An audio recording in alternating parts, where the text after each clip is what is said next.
आज हम लोग स्टार्ट करेंगे अपना एक नया सा चैप्टर जो कि आपका जेईई मेंस के लिए पढ़ेंगे। चैप्टर का नाम है आपका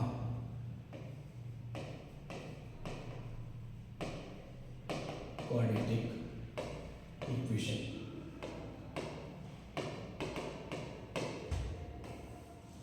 देखो बेटा, अगर बात करते हैं किसी भी क्वाड्रेटिक इक्वेशन की, अगर कोई भी क्वाड्रेटिक इक्वेशन हमारा होता है तो अगर हम बात कर लेते हैं किसी क्वाड्रेटिक इक्वेशन की, जब भी हमारा कोई क्वाड्रेटिक इक्वेशन होता है तो उस क्वाड्रेटिक इक्वेशन को हम लिखते कैसे हैं। सबसे पहले बात करते हैं कि आप बेसिक क्लास में पढ़ा होगा कि हमारा कोई भी अगर पॉलिनोमियल है, सपोज करो एक हमारा कोई पॉलिनोमियल है क्या, px हमारा कोई पॉलिनोमियल है, तो पॉलिनोमियल को हम क्या लिखते हैं कि अगर हम जनरल पॉलिनोमियल की बात कर लें x की power 0 a1 x1 plus a2 x2 plus a3 x की power n 3 plus dot dot dot dot plus a की पावर n और xn। ठीक है, तो अगर हम बात कर लेते हैं कुछ इस पॉलिनोमियल की, अगर इस पॉलिनोमियल की बात करेंगे तो ये हमारा कैसा है, जनरल पॉलिनोमियल। जब हमारी बात करते हैं कि किसी क्वाड्रेटिक इक्वेशन की, अच्छा क्वाड्रेटिक इक्वेशन होता क्या है कि हमारा जनरल पॉलिनोमियल से मिलके बनता है हमारा क्या, क्वाड्रेटिक इक्वेशन। अगर इसकी बात करोगे कि अगर कोई भी px आपका है क्या, कोई भी आपका अगर क्वाड्रेटिक पॉलिनोमियल है और क्वाड्रेटिक पॉलिनोमियल को क्या कर देते हैं हम, जीरो के इक्वल कर देते हैं। सपोज अगर मैंने क्या कर दिया, इस px को किसके इक्वल टू कर दिया, जीरो के इक्वल टू। अब जो हमारा px है, ये हमारा px क्या होना चाहिए, ये px हमारा क्या होना चाहिए, क्वाड्रेटिक पॉलिनोमियल, क्वाड्रेटिक पॉलिनोमियल। अब क्वाड्रेटिक पॉलिनोमियल अगर हम लिखेंगे कैसे, तो जनरली px इक्वल टू, अगर जब हम कभी भी ax square plus bx plus c लिख देते हैं तो हम क्या बोलते हैं, तो हम बोलते हैं कि हमारा क्या है, ये जनरल पॉलिनोमियल से मिलके क्या बना है आपका पॉलिनोमियल। तो इसको क्या बोलेंगे, हमारा ये क्या हो जाता है, क्वाड्रेटिक पॉलिनोमियल। अगर हम आगे थोड़ी बात कर लें इसकी, तो जैसे हम इसकी बात करेंगे तो इस पे आगे थोड़ा देखोगे कि अगर हमारा जो क्वाड्रेटिक पॉलिनोमियल होता है उसको अगर हम क्या करते हैं, अगर हम px को किसके इक्वल टू करते हैं, जीरो के इक्वल टू, तो हमारा ये क्या बन जाता है, क्वाड्रेटिक इक्वेशन। जब भी किसी भी पॉलिनोमियल क्वाड्रेटिक पॉलिनोमियल को जीरो के इक्वल टू कर दो तो वो क्या बन जाएगा, आपका क्वाड्रेटिक इक्वेशन। तो अब बात कर लेते हैं, जनरली बात करते हैं क्वाड्रेटिक इक्वेशन की, क्वाड्रेटिक इक्वेशन। अगर बेटा बात करते हैं क्वाड्रेटिक इक्वेशन, अब क्वाड्रेटिक इक्वेशन क्या बना, अभी मैंने क्या पढ़ा था कि px ये किसके इक्वल टू हो गया, जीरो के इक्वल टू। अभी हमारा px था क्या, ax square plus bx plus c। अब अगर इसको जीरो के इक्वल कर दोगे तो ये हमारा क्या बन जाएगा, क्वाड्रेटिक पॉलिनोमियल। अब अगर इसकी बात करते हैं क्वाड्रेटिक पॉलिनोमियल, और इसमें कंडीशन क्या होती है, अगर कभी भी हमारा a किसके इक्वल टू नहीं होना चाहिए, जीरो के इक्वल टू, पहली चीज। दूसरी चीज क्या होती है कि अगर हमारा क्या होना चाहिए, जो इसमें a b c होते हैं, ये बिलोंग्स टू क्या होना चाहिए, रियल। तो जनरल हम पूरी कंप्लीट अगर डेफिनेशन की बात करेंगे तो कंप्लीट डेफिनेशन को क्या बोलेंगे कि अगर हमारा ax square plus bx plus c equal to zero होता है, और जिसमें a is not equal to zero होना चाहिए, a b c belongs to क्या होना चाहिए, रियल। तो हम इसको क्या बोलेंगे, इसको हम बोलेंगे क्वाड्रेटिक इक्वेशन। अब बात कर लेते हैं क्वाड्रेटिक इक्वेशन की। तो देखो अभी तक हमने क्या लिख दिया कि क्वाड्रेटिक इक्वेशन मैंने देख ली। अब अगर हम बात करेंगे कि हमारी क्वाड्रेटिक इक्वेशन बनी क्या है कि ax स्क्वायर प्लस का bx प्लस c। अब इसको बनने से हम क्या देखेंगे, यहाँ पे x जो है, x क्या है तुम्हारा वेरिएबल है, और abc क्या है तुम्हारे एज अ कांस्टेंट है। तो अगर हम बात कर लेंगे इसकी, अगर बात करोगे इसमें इसकी x की, अब x किसमें है, x की मैक्सिमम पावर यहाँ पे देखोगे तो कितनी है, 2 मीन। तो इसकी अगर नंबर ऑफ सॉल्यूशंस की बात करते हैं तो वो नंबर ऑफ सॉल्यूशंस कितने होंगे, 2 बोले। तो जो नंबर ऑफ सॉल्यूशन होते हैं, नंबर ऑफ सॉल्यूशन वो क्या होंगे इसके, 2। किसी भी क्वाड्रेटिक इक्वेशन के नंबर ऑफ सॉल्यूशन कितने होते हैं, 2 इसके होंगे नंबर ऑफ सॉल्यूशन। अब बात करते हैं नंबर ऑफ सॉल्यूशन की। तो नंबर ऑफ सॉल्यूशन होता क्या है, नंबर ऑफ सॉल्यूशन क्या होता है कि वो x की वैल्यू जो इस इक्वेशन को क्या करने की हिम्मत रखती हो, सेटिस्फाई करने की हिम्मत रखती हो। बोले तो यहाँ पे x की वो दो वैल्यू निकल के आएंगी जो इस इक्वेशन को क्या कर देंगी, सेटिस्फाई, जिसको हम जनरली क्या बोलते हैं कि नंबर ऑफ रूट से इसको डिनोट करते हैं, नंबर ऑफ रूट्स। तो अब बात आ जाएगी, अगर नंबर ऑफ रूट्स की बात आ जाए तो जो तुम्हारा क्वाड्रेटिक इक्वेशन में नंबर ऑफ रूट्स कितने होते हैं, तो नंबर ऑफ रूट्स तुम्हारे कितने होते हैं, 2। अब हम बात करेंगे जिसको आप जनरली डिनोट करते हो अल्फा और बीटा से। अगर हम बात कर लें थोड़ी कि नंबर ऑफ रूट्स निकालते कैसे हैं, तो जब हम नंबर ऑफ रूट्स निकालने की बात करेंगे तो नंबर ऑफ रूट्स निकालने के लिए हमें क्या करना पड़ता है कि 2 फॉर्मूला यूज करते हैं। सबसे पहले बेसिक हम पढ़ते हैं क्या, फैक्टराइज मेथड। सबसे पहले कौन सा पढ़ते हैं, फैक्टराइज मेथड। जब हम फैक्टराइज मेथड पढ़ते हैं तो क्या करते हैं, सबसे पहले इसके बीच वाला जो x का कॉफिशिएंट इसके साथ में लीनियर होता है उसका हम क्या कर लेते हैं, ऐसा टर्म लिखते हैं a और c का मल्टीप्लाई करके इसके फैक्टर, जो ये क्या करता है इसको ऐड या सब्ट्रैक्ट करने में जो ये नंबर आ जाए उसी को हम क्या बोलते हैं, नंबर ऑफ। तो आगे बात कर लें थोड़ी इसकी, तो अगर हम इसके रूट से निकालेंगे कैसे, देखो जब सपोज करो आपको एक क्वेश्चन दे रखा है कि x स्क्वायर प्लस का 5x प्लस का 6 इक्वल टू 0। ये आपका क्या है, एक क्वाड्रेटिक इक्वेशन। ये आपका एक क्वाड्रेटिक इक्वेशन है, तो इसके हमें क्या निकालने हैं, नंबर ऑफ रूट्स निकालने हैं। नंबर ऑफ रूट्स किससे निकालेंगे, बाई फैक्टर। तो जैसे ही हम फैक्टर से निकालेंगे तो सबसे पहले हमें क्या करना पड़ेगा, इसको हम फैक्टराइज करेंगे। फैक्टराइज क्या करेंगे कि सपोज करो ये 6 आया, तो 6 के हम क्या करेंगे, 2 फैक्टर कर लेंगे। 6 का फैक्टर क्या होता है, एक 2 होता है और एक क्या होता है 3। अगर इन दोनों को ऐड करोगे तो क्या मिलेगा, हमें 5 मिलेगा। इन दोनों का मल्टीप्लाई करोगे तो क्या मिलेगा, 6। तो इसको हम कैसे फैक्टराइज करेंगे, इसको फैक्टराइज करेंगे x स्क्वायर प्लस का 2 प्लस का 3x प्लस का 6 इक्वल टू 0। जैसे ही इसको हम लिखेंगे तो x स्क्वायर प्लस का 2x प्लस का 3x प्लस 6 इक्वल टू 0। बोले तो यहाँ से x कॉमन ले लेंगे तो ये क्या बचेगा, x प्लस 2 बचेगा, प्लस अगर यहाँ से 3 कॉमन ले लोगे, जैसे ही हम यहाँ से 3 कॉमन लेते हैं तो ये क्या बचेगा, x प्लस का 2 इक्वल टू 0। अब देखो यहाँ से अगर हम दोनों फैक्टर से हम क्या कर लें, x प्लस 2 कॉमन ले लें, तो x प्लस 2 कॉमन लेने के बाद हमारे पास क्या बचेगा, x प्लस 3 इक्वल टू 0। अब हम क्या करेंगे जनरली, अब हम देखेंगे इसको बारी बारी से क्या कर दो अलग। अब जैसे हमने x प्लस 2 इक्वल टू मैंने 0 कर दिया, एंड क्या कर दिया, x प्लस 3 इक्वल टू 0। तो हमारा यहाँ से x की वैल्यू कितनी मिलेगी, -2 मिलेगी, और हमारी एक वैल्यू क्या मिलेगी, x इक्वल टू -3। बोले तो यहाँ से हमारी वैल्यू कितनी मिली, 2 वैल्यू। अब ये देखो x की 2 वैल्यू मिली है, तो ये दोनों वैल्यू x की क्या होंगी, इसके क्या हो जाएंगे, फैक्टर हो जाएंगे।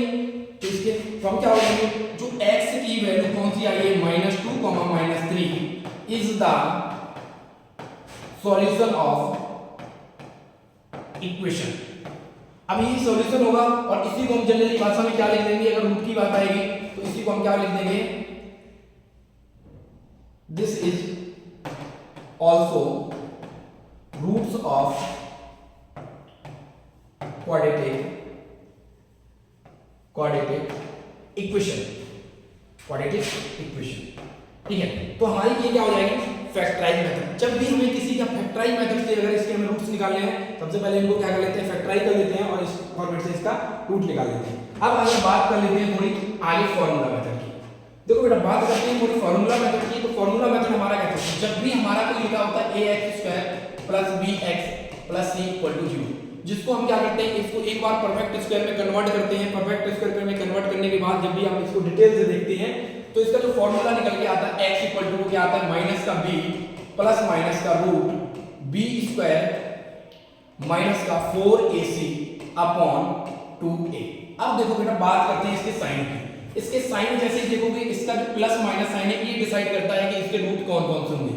अगर हम सपोज करो कि x1 अगर रूट लिखना है तो इसको पॉजिटिव साइन के साथ ले लेंगे। किसके साथ ले लेंगे, पॉजिटिव साइन के साथ। जब इसको पॉजिटिव साइन के साथ लिखेंगे तो क्या लिखेंगे, minus b plus root b square minus का 4ac बाई 2a। जब हमें क्या लिखना होगा, x2 लिखना होगा तो क्या लिखेंगे, इसको नेगेटिव साइन के साथ। तो नेगेटिव साइन के साथ जैसे इसको लिखोगे तो माइनस b माइनस का रूट b स्क्वायर माइनस का 4ac अपॉन 2a। तो ये कंडीशन हमारी क्या बन जाएगी, ये कंडीशन हमारी बन जाएगी कि इसको हम क्या लिख देंगे कि इसके दोनों रूट, एक रूट कौन सा मिल जाएगा, x1, दूसरा क्या मिल जाएगा x2। एक पॉजिटिव के साथ मिलेगा, एक किसके साथ मिलेगा, नेगेटिव के साथ। नेगेटिव के साथ मिलेगा। अब देखो सेम इसका एक एग्जांपल अगर देखें, एक एग्जांपल की बात आ जाए, अभी जो मैंने फैक्टर से देखा था तो फैक्टर वाला एग्जांपल क्या था, x स्क्वायर प्लस का 5x प्लस 6 इक्वल टू 0। अब देखो यहाँ से कंपेयर करोगे इसको जनरल इक्वेशन से। जनरल इक्वेशन से जैसे कंपेयर करते हैं तो इसको x स्क्वायर प्लस का bx plus c equal to क्या लिख देते हैं, 0। अब यहाँ से देखेंगे a की वैल्यू हमारी कितनी आ जाएगी, 1 आ जाएगी, b की वैल्यू हमारी कितनी आ जाएगी 5 आ जाएगी और c की वैल्यू हमारी कितनी आ जाएगी 6 आ जाएगी। तो बेटा बात क्या करते हैं, अब इसमें हम निकाल लगाएंगे जो भी आपकी इक्वेशन का फॉर्मूला। अभी मैंने क्या बताया था, इसको फॉर्मूले मेथड से करेंगे। तो जैसे ही इसको फॉर्मूले मेथड से मैंने किया, तो फॉर्मूले मेथड से जैसे ही इसको लिखेंगे तो इसका फॉर्मूला क्या होता है, x इक्वल टू फॉर्मूला अगर इसको लिखोगे तो फॉर्मूला हम क्या लिख देंगे कि x इक्वल टू क्या लिखेंगे माइनस बी प्लस माइनस का साइन लगाएंगे और ये क्या लिख देंगे बी स्क्वायर माइनस का 4ac अपॉन 2a।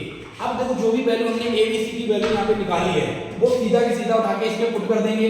तो x की वैल्यू जैसे ही इसमें पुट करोगे, b की वैल्यू हमें कितनी दे रखी है माइनस का 5 प्लस माइनस का साइन लगा लो। उसके बाद क्या कर दो कि रूट में b स्क्वायर कितना दे रखा है 5 का स्क्वायर दे रखा है, तो 5 का स्क्वायर लिख दो माइनस का 4 इनटू a की वैल्यू कितनी दे रखी है 1 दे रखी है और c की वैल्यू कितनी दे रखी है 6 दे रखी है अपॉन 2a की बात आ रही है। तो 2a इक्वल टू क्या कर दोगे 2 इनटू 1, तो ये कितना हो जाएगा 2। अब देखो जब x को सिंपलीफाइड करोगे तो इसको सिंपलीफाइड करने के लिए -5 ही रहेगा, प्लस माइनस का साइन लग जाएगा रूट के अंदर। 5 का स्क्वायर कितना आ जाएगा 25 आ जाएगा और 4 इनटू ये करोगे तो ये कितना हो जाएगा 6 इनटू 4 कितना हो जाएगा 24, तो माइनस का 24। अब जैसे ही अपॉन में इसको क्या करोगे 2। अब जैसे 25 से 24 करोगे तो ये कितना बनेगा आपका, ये बन जाएगा बेटा, अगर इसकी बात कर लेंगे तो ये कितना बनेगा, तो x इक्वल टू बन जाएगा माइनस का 5 प्लस माइनस का रूट के अंदर 1 रहता है अपॉन 2। तो इसकी बात जैसे ही इसको लिखोगे तो हम क्या लिखेंगे, एक बार हमें x1 लिखना होगा।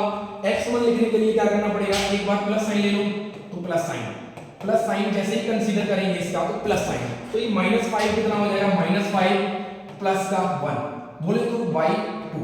तो जो हमारा x1 आएगा वो फाइनली कितना आ जाएगा, यहाँ से कितना बचेगा माइनस का 4, तो माइनस का 4/2 और 2 से इसको कैंसिल करोगे तो ये माइनस का 2। एक रूट हमारा कितना आ जाएगा -2। दूसरा बात करेंगे इसको x2 जैसे लिखोगे तो इसके लिए माइनस का 5 और माइनस का 6, ये हमारा कैसा लगेंगे नेगेटिव साइन। तो ये बाई 2 जैसे ही करोगे तो ये कितना हो जाएगा आपका माइनस का 6/2 बोले तो कितना आ जाएगा माइनस का 3। तो ये आपका x1 आ जाएगा और ये आपका क्या आ जाएगा x2। तो यही दोनों हमारे क्या हो जाएंगे रूट। तो हमने देख लिया कि अगर हम एक फैक्टर मेथड से निकाल सकते हैं, जब हमारे किसी के फैक्टर नहीं होते हैं तो उसके फैक्टर कैसे निकालेंगे, इस टाइप से। ठीक है बेटा, चलो बात कर लेते हैं थोड़ी नई। अब नई बात क्या करते हैं, अब हम क्या लिखेंगे कि जैसे हमने रूट निकालना तो सीख लिया, ठीक है। अब रूट निकालना सीख लिया तो इससे आगे की बात अगर बढ़ाओगे तो हमारा आता है एक सीधा कि नेचर ऑफ रूट।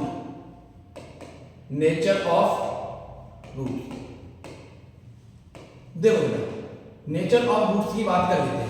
तो नेचर ऑफ रूट्स कहां से आता है कि अगर हम जब भी अभी मैंने क्या फॉर्मूला लिखा था कि माइनस का b x की वैल्यू निकालते हैं, रूट होता था प्लस माइनस का रूट के अंदर b स्क्वायर माइनस का 4ac अपॉन 2a। अब हम बात कर लेंगे इसके रूट की। जब हम इसके रूट्स की बात करते हैं तो रूट्स इसके होते क्या हैं, इसके रूट्स डिसाइड कौन करता है, तो इसके अंदर होता है b स्क्वायर माइनस का 4ac, जिसको हम जनरली क्या लिख देते हैं डेल्टा लिख देते हैं। डेल्टा इक्वल टू क्या होता है b स्क्वायर माइनस का 4ac, जनरली ये लिखा होता है। कहीं कहीं पे हमें क्या लिखा होता है कि d इक्वल टू हमारा होता है b स्क्वायर माइनस का 4ac। तो इन दोनों चीजों को अलग अलग जगह पे लिखा पाया जाता है। तो d को क्या बोलते हैं डिस्क्रिमिनेंट, क्या बोलते हैं डिस्क्रिमिनेंट। तो जो हमारा डिस्क्रिमिनेंट होता है वो हमारा क्या होता है d। अब d इसका डिसाइडिंग फैक्टर होता है।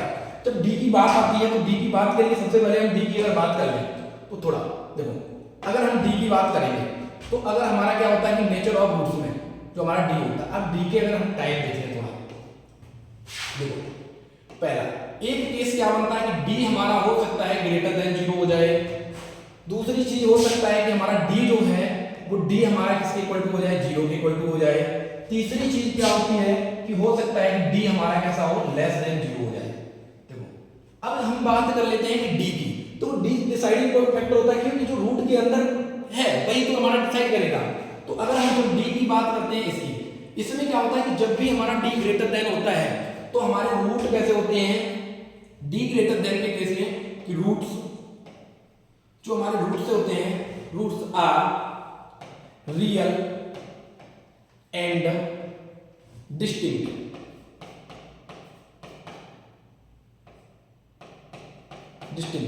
रियल एंड डिस्टिंक्ट होते हैं इस केस में। दूसरा केस क्या होता है, जब हमारा d इक्वल टू इसके हो जाता है 0 के, यानी ये वाला पार्ट हमारा क्या हो जाएगा 0।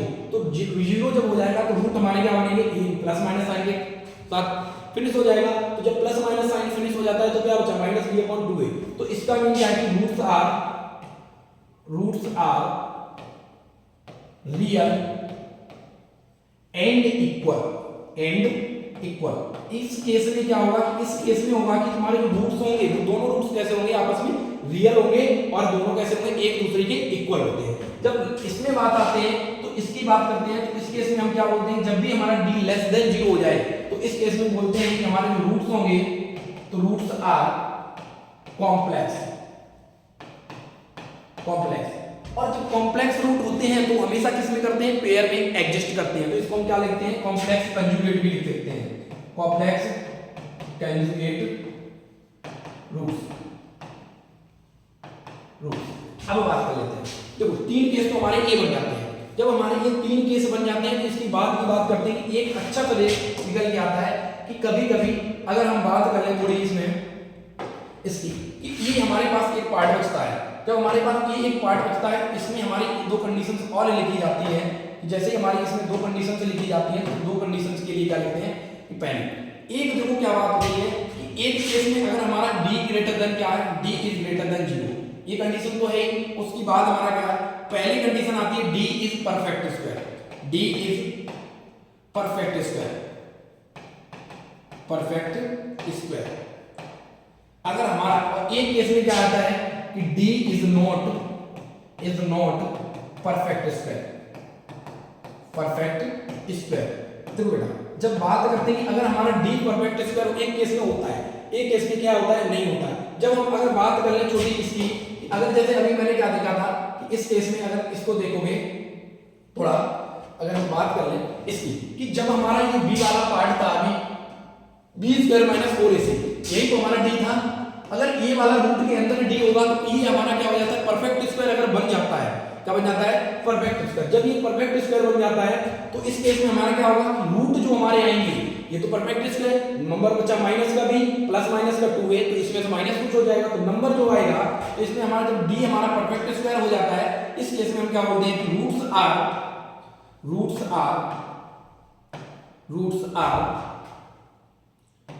रेशनल। अब देखो रेशनल का मीन क्या होता है, एक हमारे इस केस में रूट्स आएंगे तो कैसे आएंगे, p/q। हमने पढ़ा है क्या कि हमारा रेशनल नंबर होता है वो किस फॉर्म में लिखा होता है, p/q फॉर्मेट में लिखा होता है। इस फॉर्मेट में लिखा होता है तो इसका मीन क्या होता है कि q is not equal to 0। तो इस केस में जब भी रूट आ जाए, d इज ग्रेटर देन 0 हो जाए और d का जो नंबर हो वो परफेक्ट स्क्वायर हो, तो परफेक्ट स्क्वायर होने के केस में ये क्या बन जाएगा, रूट p/q फॉर्मेट ले लेगा where q is not equal to 0। जब हमारा d क्या नहीं होता है तो इसमें हमारा d is not perfect square, जब हमारा d परफेक्ट स्क्वायर नहीं होता है तो इसमें हमारे जो रूट्स आएंगे तो इसको हम क्या लिखेंगे, रूट्स आर इर्रेशनल। अब देखो रूट्स आर इर्रेशनल की बात आ जाती है। इर्रेशनल जैसे सपोज करो मैंने क्या लिख दिया a प्लस का रूट b। अभी मैंने क्या बोला कि रूट वाले जितने रूट के अंदर जितने नंबर होते हैं वो कैसे होते हैं, इर्रेशनल। तो हम क्या बोलेंगे, ये भी हमारे जो रूट होंगे वो हमारे कैसे होंगे, इर्रेशनल।